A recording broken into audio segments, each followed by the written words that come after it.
देश की बात में आपका स्वागत है और मैं हूं आपके साथ लोकेश लकी जगवानी। खबरों की शुरुआत करेंगे विस्तार के साथ। 4 राज्यों में बंपर जीत के बाद प्रधानमंत्री नरेंद्र मोदी 2 दिन के गुजरात दौरे पर हैं। प्रधानमंत्री नरेंद्र मोदी गुजरात दौरे का आज इनका दूसरा दिन है और इस बीच उन्होंने गांधीनगर में राष्ट्रीय रक्षा विश्वविद्यालय की नई इमारत का उद्घाटन किया। इस मौके पर उनके साथ केंद्रीय गृह मंत्री अमित शाह मौजूद रहे और इस दौरान 37 स्टूडेंट को गोल्ड मेडल और 14 को डॉक्टरेट की डिग्री प्रदान की गई। इस दौरान प्रधानमंत्री नरेंद्र मोदी ने कहा कि राष्ट्रीय रक्षा विश्वविद्यालय में आना मेरे लिए विशेष आनंद का अवसर है। ये विश्वविद्यालय देश भर में रक्षा के क्षेत्र में जो अपना करियर बनाना चाहते हैं उनके लिए नए अवसर पैदा करेगा। रक्षा के क्षेत्र में 21वीं सदी को जो चुनौतियां हैं उनके अनुकूल हमारी व्यवस्था विकसित हो और उन व्यवस्थाओं को संभालने वाले व्यक्तित्व का विकास हो, इसके लिए इस विश्वविद्यालय का जन्म हुआ है।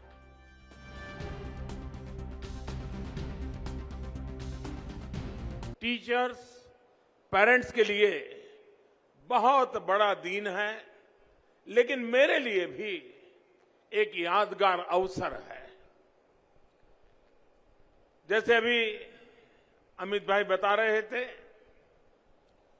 किस कल्पना के साथ इस यूनिवर्सिटी का जन्म हुआ था और स्वाभाविक है कि लंबे अरसे तक मंथन किया, बहुत एक्सपर्ट्स लोगों के साथ मैंने संवाद किया, दुनिया में इस दिशा में क्या क्या हो रहा है उसका अध्ययन किया और सारी मशक्कत के बाद एक छोटा सा स्वरूप यहां गुजरात की धरती पर आकार लिया। मैन पावर को सुरक्षा क्षेत्र में तैयार करके लाना बहुत जरूरी है, जो सामान्य मानवी के मन में एक मित्रता की अनुभूति करे, एक विश्वास की अनुभूति करे। और इसलिए हमारी पूरे ट्रेनिंग मॉड्यूल को बदलने की बहुत आवश्यकता थी।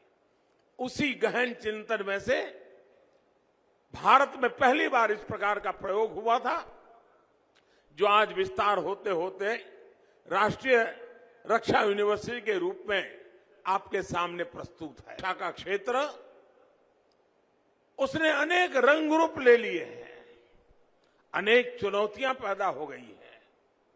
पहले के समय कहीं एक जगह पे घटना होती थी तो उसकी खबर गांव के दूसरे कोने में पहुंचते पहुंचते भी घंटे लग जाते थे और दूसरे गांव में पहुंचते पहुंचते तो दिन लग जाते थे और पूरे राज्य में पहुंचते पहुंचते 24 घंटे 48 घंटे लग जाते थे।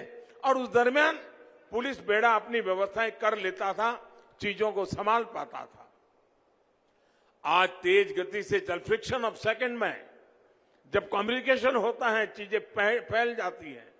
ऐसे समय किसी एक जगह से व्यवस्थाओं को संभाल करके आगे बढ़ना ये संभव नहीं रहा है।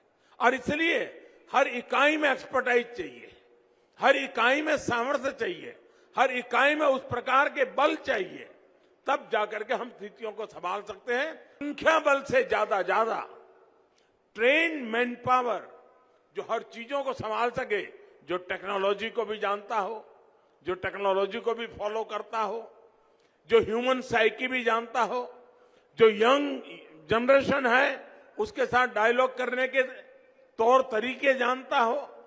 कभी कभी कभार बड़े बड़े आंदोलन होते हैं तो उन लीडर्स के साथ डील करना होता है और नेगोशिएशन की कैपेसिटी चाहिए। अगर ट्रेन मैन पावर सुरक्षा के क्षेत्र में नहीं है तो अपना नेगोशिएशन की कैपेसिटी गंवा देता है और उसके कारण बनी हुई बाजी आखिरी मौके पर कभी कभी बिगड़ जाती है, एक आध शब्द के कारण बिगड़ जाती है। कहने का मेरा तात्पर्य यह है कि लोकतंत्र व्यवस्थाओं के अंदर जनता जनार्दन को सर्वोपरि मानते हुए समाज को द्रोह करने वाले जो एलिमेंट्स होते हैं उनके साथ सख्ताई और समाज के प्रति नरमाई, इस मूल मंत्र को लेकर के हमें एक डेवलप करने होंगे। फिल्म बनेगी तो उसमें सबसे भद्दा चित्रण किसी का किया जाता है तो पुलिस वाले का किया जाता है। अखबार अगर भरे पड़े देखें तो उसमें भी भद्दे से भद्दा किसी का चेहरा बना दिया जाता है तो पुलिस वाले का बना दिया जाता है।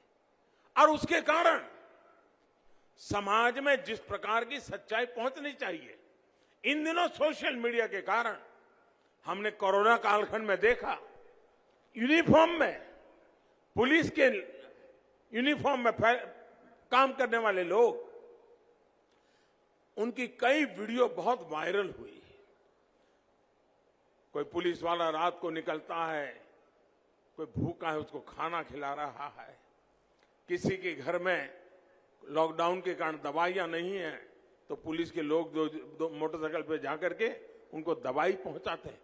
एक मानवीय चेहरा, पुलिस का मानवीय चेहरा इस कोरोना कालखंड के अंदर जन सामान्य के मन में उभर रहा था, लेकिन फिर वो चीजें ठहर गई।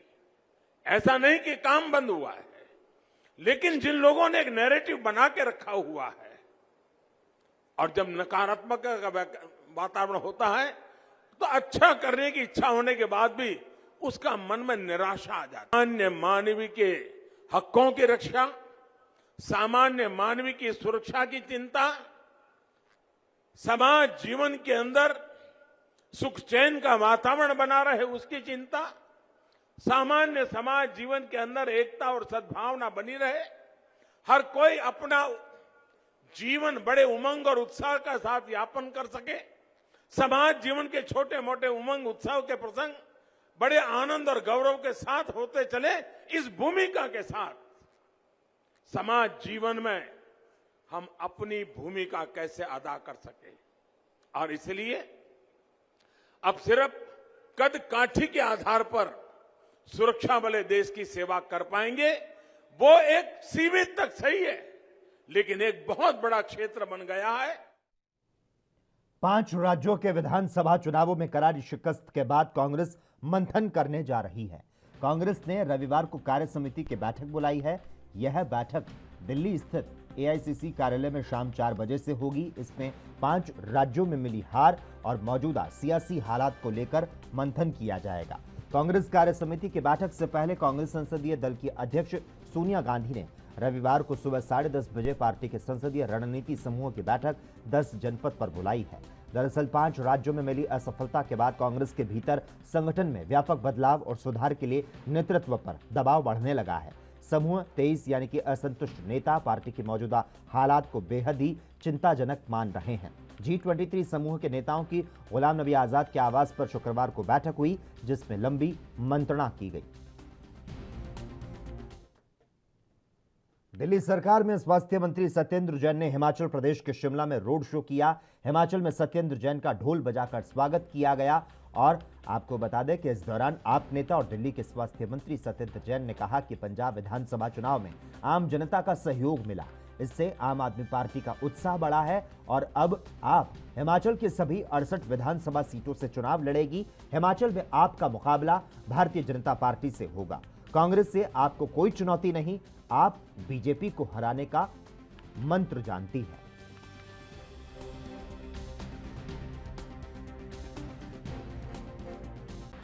जो काम होने चाहिए थे उन कामों को आगे बढ़ाया जाएगा। लोगों से बातचीत हो रही है, मैं जैसे सुबह आ गया था तो लोग बता रहे हैं कि भाई हेल्थ केयर की बहुत बुरी हालत है, लोगों को इलाज नहीं होता है, इलाज की बहुत दिक्कत है।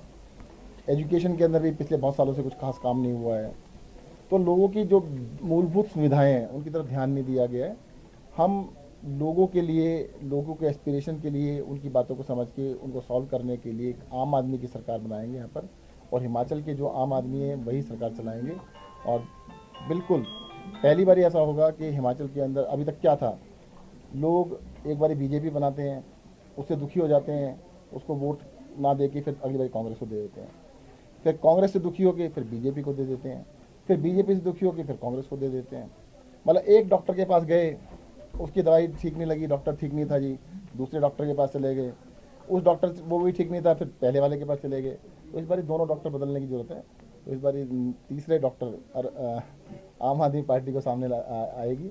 और मैं मानता हूं कि इस बार अरविंद केजरीवाल जी ने जो देश के अंदर दिल्ली के द्वारा अपना एक नया विजन दिया है वो हम हिमाचल में भी लागू करें। देखो, हमारी पार्टी अभी छोटी पार्टी है और हम पूरी शिद्दत से एक साथ 10 जगह इलेक्शन नहीं लड़ सकते, और ऐसा नहीं है कि उत्तराखंड में वोट नहीं मिली, वोट मिली है।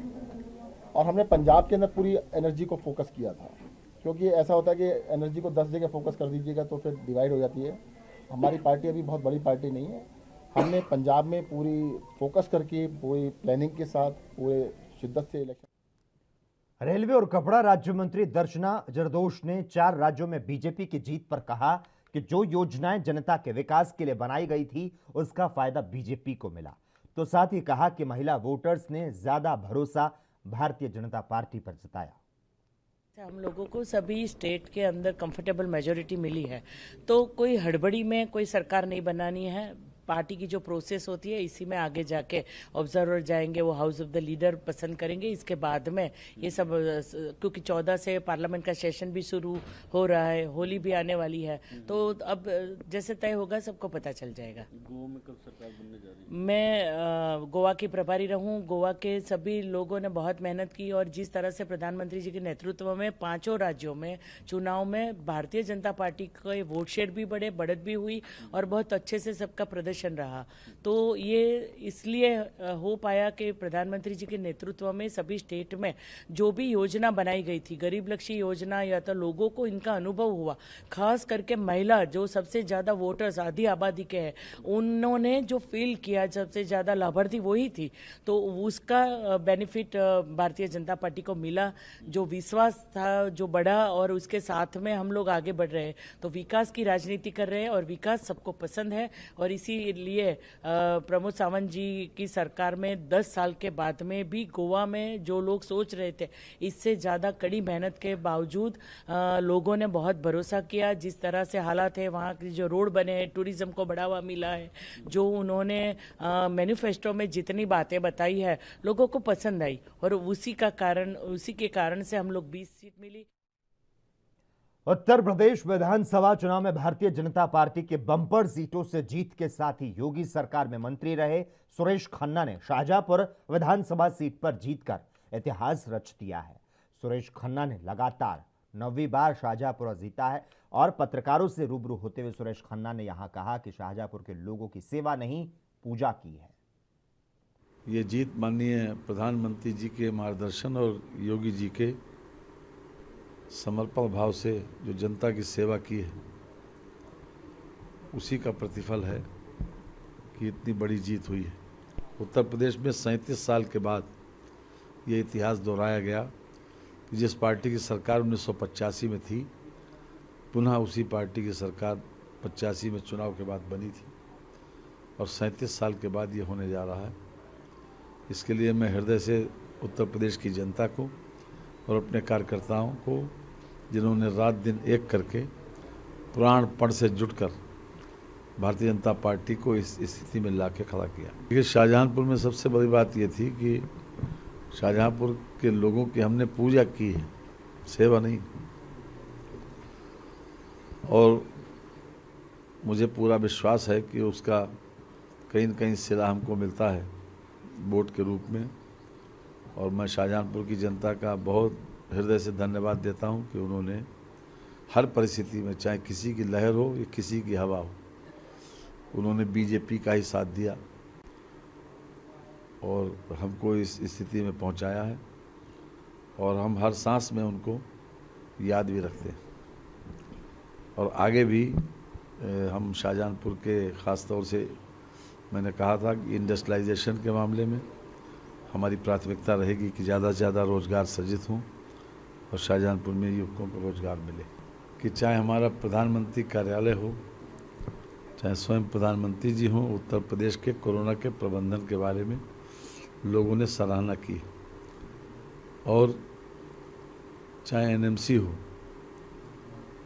जितनी भी हमारी संस्थाएं हैं इस प्रकार की जो इसका मूल्यांकन करती हैं कि सर्विसेज कहाँ बेहतर मिली, उसमें सभी ने इस बात की प्रशंसा की है कि योगी जी की सरकार में सबसे अच्छा कोरोना मैनेजमेंट उत्तर प्रदेश में रहा।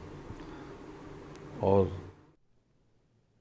देश के बाद में खबरों का सिलसिला लगातार जारी रहेगा। हम रुकते हैं एक छोटे से ब्रेक के लिए, जल्द हाजिर होते हैं।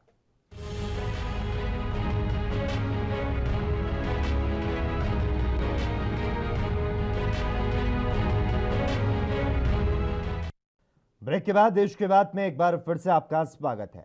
बीजेपी सांसद जगदंबिका पाल ने अखिलेश यादव पर निशाना साधते हुए कहा कि अखिलेश बहुमत से बहुत दूर है। बीजेपी सत्ता में होते हुए भी भारी बहुमत से जीती है। ये कार्ड जनता ने खेला है। भी पिछली बार से हमारे वोट के प्रतिशत में वृद्धि हुई है और सत्ता में रहते हुए हम फिर 2/3 से भी ज़्यादा बहुमत से जीत के आए हैं। कल तक तो वो कह रहे थे कि बाबा चले जाएंगे मठ में या सरकार समाजवादी पार्टी की आने वाली है। तो बहुमत से कितना पीछे हैं इस बात को महसूस करें कि जनता ने उन्होंने चाहे जितना जातीयता का सांप्रदायिकता का सारा कार्ड जिस तरह से खेला है, जिस तरीके से उन्होंने ना की भी बात की, तो उसका दिया। भगवंत मान 16 मार्च को पंजाब के मुख्यमंत्री के रूप में शपथ लेंगे। शपथ ग्रहण समारोह के लिए प्रशासन ने सभी तैयारियां शुरू कर दी है। शहीद भगत सिंह नगर के डीसी विशेष अग्रवाल ने तैयारियों की जानकारी दी। सारे अरेंजमेंट्स के बारे में अभी अब प्रीलिमिनरी मीटिंग हमारी चल रही है। वोट टेकिंग 16 तारीख को, जैसे कि हमें पता लगा है 16 तारीख को होगी। उसके लिए सारे अरेंजमेंट्स हम रेडी रखेंगे। तब तक बड़ा पंडाल रखेंगे ताकि सफिशिएंट जितने भी लोग आएंगे, पूरे पंजाब से भी आएंगे, बाहर से भी जो लोग आएंगे, उन सभी के लिए अरेंजमेंट्स हम पूरे रखेंगे। यहाँ पे इस वक्त चीफ आर्किटेक्ट पंजाब वो भी आए हुए हैं, चीफ इंजीनियर्स एक्सचेंज साहब अलग अलग डिपार्टमेंट्स के वो भी आए हुए हैं। एंड अभी हम मीटिंग करके हटे हैं। ये प्रीलिमिनरी मीटिंग थी, उसमें डिसीजन ले रहा है कि किस तरीके से ये सारे अरेंजमेंट्स किए जाएंगे। 16 तारीख को कितने बजे सेरेमनी का है? अभी हमारे पास पूरी डिटेल्स आनी बाकी है। जैसे ही आएंगी हम आपके साथ शेयर कर देंगे। लेकिन सर जितने एमएलए इलेक्ट हुए हैं होगा इसमें? बिल्कुल, आम नागरिकों के लिए सारे इंतजाम होंगे यहाँ पे। उनके यहाँ पे पहुँचने तक के इंतजाम के साथ का जो भी बेसिक सहूलतें हैं, जैसे कि टॉयलेट्स हैं, पानी है, कुछ रिफ्रेशमेंट्स हैं, वो सब कुछ। और उनकी टेक केयर के लिए हमने मेडिकल, इन केस किसी को प्रॉब्लम आती है, कोई इमरजेंसी की प्रॉब्लम आ जाती है कई बार इतने बड़े प्रोग्राम में, तो उसके लिए भी सारी सुख सुविधाएं हम यहाँ पे रखेंगे। उसके लिए ऑलरेडी सारे ऑफिसर्स को ब्रीफ कर दिया है। ये they are making their own plans, और प्लान बना के एक बारी जब ड्राफ्टिंग। आप नेता राघव चड्ढा ने भगवंत मान को पंजाब के सीएम चुने जाने पर बधाइयां दी, तो साथ ही उन्होंने कहा कि मुझे बेहद ही खुशी हुई कि मान साहब तय करेंगे कि कौन शपथ लेगा। वर्ग के तौर पे पूरी प्रोसीडिंग्स हमने कमेंस करी और कंक्लूड करी, और आम आदमी पार्टी पंजाब यूनिट के लेजिस्लेचर ग्रुप ने मेरे बड़े भाई सरदार भगवंत सिंह मान साहब को, पंजाब की आन बान और शान मान साहब को अपना नेता चुना है। मंत्री होगा, शपथ कौन लोग लेगा, ये मुख्यमंत्री का प्रोरोगेटिव है। मान साहब की सरकार है, मान साहब तय करेंगे कि कौन शपथ लेगा, कब लेगा। मैं सिर्फ भगवंत मान साहब को, अपने बड़े भाई को, छोटे भाई होने के नाते, कोई पार्टी का पंजाब इंचार्ज या नहीं, एक छोटा भाई होने के नाते। पीएमओ में राज्य मंत्री डॉक्टर जितेंद्र सिंह ने जम्मू कश्मीर में विधानसभा चुनाव को लेकर कहा कि चुनाव का निर्णय चुनाव आयोग का है, लेकिन बीजेपी हर तरह के चुनाव के लिए तैयार है। में किस प्रकार चुनाव लड़ा जाए, किस प्रकार इलेक्शंस हो और किस प्रकार की राजनीति की जाए, क्या कार्यशैली हो, क्या मर्यादा हो, क्या मूल्य हो, चाहे वो स्त्री हो कि पुरुष हो, हिंदू हो कि मुसलमान हो, कोई भी जात हो, किस प्रकार सभी भारतीयों को साथ लेकर के फुल टाइम अपनी सेवाएं अर्पण करने का कार्य राजनीति के माध्यम से किया जा सकता है, ये हमें मोदी जी ने सिखाया है। सर, क्या इस साल के अंत तक जम्मू कश्मीर में विधानसभा चुनाव हो सकते हैं? देखिए, इस बात का उत्तर देने की स्थिति में मैं नहीं हूँ, ना ही होना चाहिए। ये तो निर्णय रहता है चुनाव समिति का, इलेक्शन कमीशन ऑफ इंडिया का। लेकिन हाँ, एक भारतीय जनता पार्टी के कार्यकर्ता होने के नाते मैं ये कह सकता हूँ कि हम हर समय हर किस्म के चुनाव के लिए तैयार रहते हैं, भले ही वो पंचायत का हो, विधानसभा का हो, लोकसभा का हो। We are 24/7 party. आज एक चुनाव समाप्त होता है, दूसरे चुनाव की तैयारी शुरू हो जाती है, और पद कोई हो, पोजीशन कोई हो, जिम्मेवारी कोई हो, भारतीय जनता पार्टी का प्रत्येक सदस्य मूल्यता एक कार्य करता है। और आपने देखा होगा कहीं भी चुनाव होता है, किसी भी स्तर का होता है। वहीं मुख्यमंत्री शिवराज सिंह चौहान ने मध्य प्रदेश के श्योपुर में केंद्रीय मंत्री नरेंद्र सिंह तोमर के साथ कई विकास परियोजनाओं की आधारशिला रखी और प्रधानमंत्री आवास योजना के तहत विशेष सहरिया जनजाति आवास परियोजना का शुभारंभ किया और इस मौके पर सीएम शिवराज ने कहा कि 19,000 से ज्यादा मकान बनाने के लिए गरीब सहरिया भाई बहनों को आज राशि दी जा रही है। हमारा लक्ष्य है आपकी जिंदगी को बदलना, तो साथ ही लोगों को फ्री में राशन दिया जा रहा है। भारतीय जनता पार्टी के पास गरीबों के लिए राशन की कोई कमी नहीं है। वहीं केंद्रीय कृषि मंत्री नरेंद्र सिंह तोमर ने सीएम शिवराज की तारीफ में मंच से कसीदे पढ़े और कहा कि गरीब का कल्याण ही भारतीय जनता पार्टी का लक्ष्य है। गरीब कल्याण का काम ये बहुत ही तीव्र गति से मध्य प्रदेश में हो रहा है।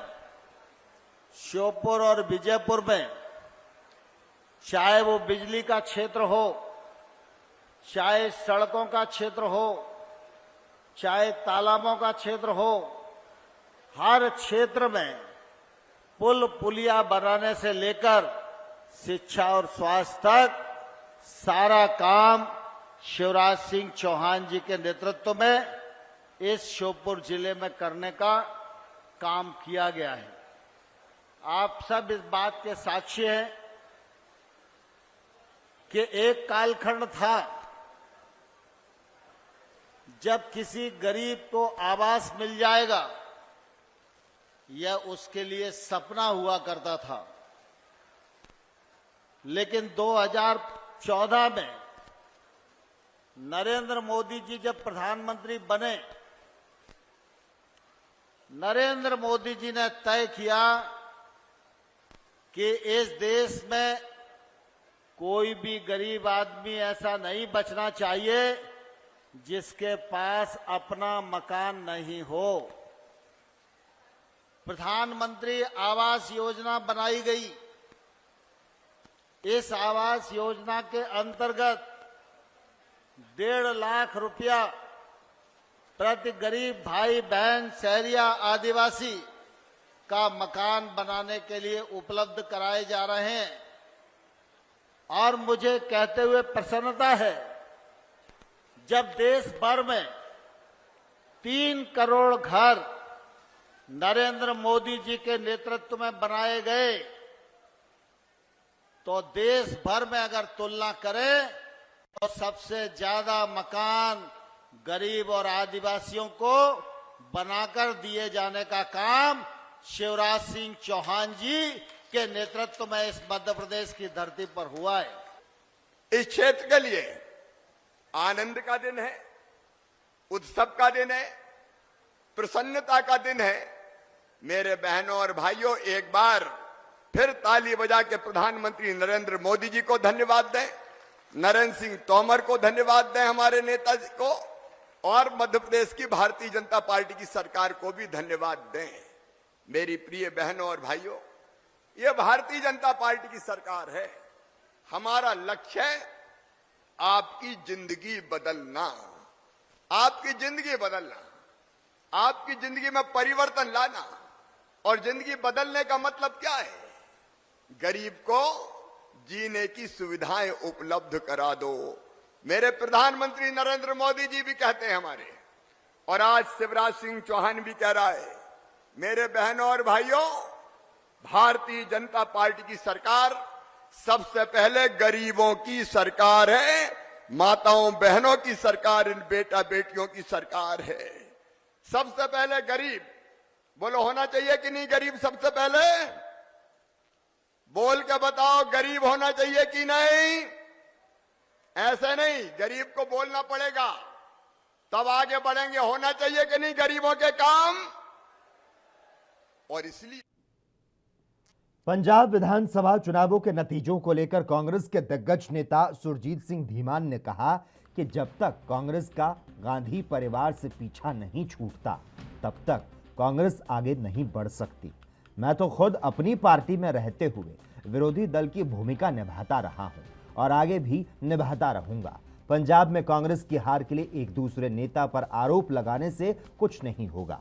इसके लिए हाईकमान तक जिम्मेदार है। कांग्रेस लीडरशिप चाहती थी कि नवजोत सिंह सिद्धू हारे, तो वहीं आम आदमी पार्टी पर भी सवाल उठाते हुए उन्होंने कहा कि अगर 4 महीने में पंजाब के मसले हल नहीं हुए तो धरना प्रदर्शन के लिए तैयार रहें।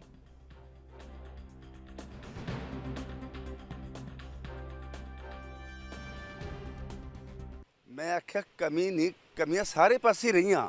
ਹਾਈ ਕਮਾਂਡ 'ਚ ਵੀ ਕਮੀ ਰਹੀ, ਪੰਜਾਬ ਦੀ ਜਿਹੜੀ ਸਾਡੀ ਪੰਜਾਬ ਦੀ ਹਾਈ ਕਮਾਂਡ ਹੈ ਉਹ 'ਚ ਵੀ ਕਮੀ ਰਹੀ ਹੈ। ਤਾਲਮੇਲ ਕਿਸੇ ਦਾ ਨਹੀਂ ਹੈਗਾ, ਇੱਕ ਦੂਜੇ ਨੂੰ ਅਸੀਂ ਨੀਵਾਂ ਝੁਕਾਉਣ 'ਤੇ ਲੱਗੇ ਰਹੇ ਹਾਂ, ਆਪਦਾ ਜਿਵੇਂ ਕੱਦ ਵਧਾਉਣ 'ਤੇ ਲੱਗੇ ਰਹੇ ਹਾਂ। ਪੰਜਾਬ ਦੇ ਲੋਕਾਂ ਨੂੰ ਕੀ ਮਿਲਿਆ ਉਹਦੇ 'ਚੋਂ? ਪੰਜਾਬ ਦੇ ਲੋਕਾਂ ਨੂੰ ਕੁਝ ਨਹੀਂ ਮਿਲਿਆ, ਨਾ ਤਾਂ ਮੁੱਖ ਮੰਤਰੀ ਬਦਲ ਕੇ ਮਿਲਿਆ, ਨਾ ਪ੍ਰਧਾਨ ਬਦਲ ਕੇ ਮਿਲਿਆ, ਔਰ ਨਾ ਸਾਰੇ ਟੀਮ ਵਰਗ ਇਕੱਠੇ ਹੋ ਕੇ ਕੰਮ ਕਰ ਸਕੇ ਲੋਕਾਂ ਵਾਸਤੇ। ਲੋਕਾਂ ਵਾਸਤੇ ਅਸੀਂ ਕੁਝ ਨਹੀਂ ਕਰਿਆ, ਅਸੀਂ ਤਾਂ ਆਪਦੇ ਵਾਸਤੇ ਆਪਦੀ ਦਫੜੀ ਵਜਾਈ ਹੈ। ਅੱਜ ਕੋਈ ਦੋਸਤ ਜਿਹਨੂੰ ਮਰਜ਼ੀ ਦੇਈ ਜਾਓ, ਕੋਈ ਕਹਿੰਦਾ ਫਲਾਣੇ ਦੀ ਬਦੌਲਤ ਹਰ ਗਏ, ਝਗੜੇ ਦੀ। ਮੈਂ ਕਹਿੰਦਾ ਇਹਦੇ 'ਚ ਦੋਸ਼ੀ ਹਾਈ ਕਮਾਂਡ ਵੀ ਦੋਸ਼ੀ ਹੈ, ਪੰਜਾਬ ਦੀ ਸਮੁੱਚੀ ਲੀਡਰਸ਼ਿਪ ਇਹਦੇ ਵਿੱਚ ਦੋਸ਼ੀ ਹੈ। ਮਾਰੇ ਗਏ 72 ਸੱਚ ਬੋਲਣ वाले ਜਿਹੜੇ ਲੋਕਾਂ ਦੀ ਲੜਾਈ लड़ते रहे। खबरों का सिलसिला लगातार जारी रहेगा। हम रुकते हैं एक और छोटे से ब्रेक के लिए।